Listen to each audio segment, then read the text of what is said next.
அனைவருக்கும் வணக்கம். ரமேஷ் ஆதினி ஃபார்ம்ஸ் ஈரோடுங்க. ஒரு விவசாயி எப்போ வெற்றி விவசாயியாக மாறுவார்னா, நிலையான பொருளாதார சூழல், இல்லை சமூகத்தில் அவருக்கு கிடைக்கிற நன்மதிப்பு, வாடிக்கையாளர்கிட்டேருந்து வர்ற வரவேற்பு, இது மட்டுமே அவரை வெற்றியாளனாக மாற்றாதுங்க.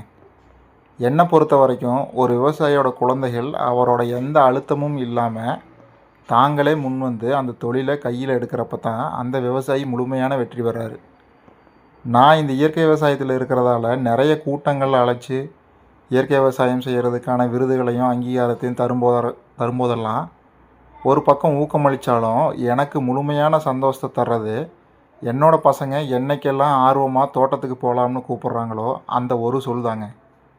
அந்த ஒவ்வொரு நாளுமே நான் எதிர்காலத்தில் அவங்களுக்கு பிடிச்ச எந்த துறையில் போனாலும் இந்த விவசாயத்தை கைவிடாமல் பார்த்துக்கிட்டாங்கன்னா மட்டும்தான் நான் வெற்றி பெற்ற விவசாயியாக மாறுவேன். அதற்கான சரியான வழிகாட்டுதலை எந்த அழுத்தமும் இல்லாமல் இயல்பாக கொடுக்கறது மட்டும்தான் எனக்கு இருக்கிற ஒரே கடமையாக நான் நினைக்கிறேன். நன்றி.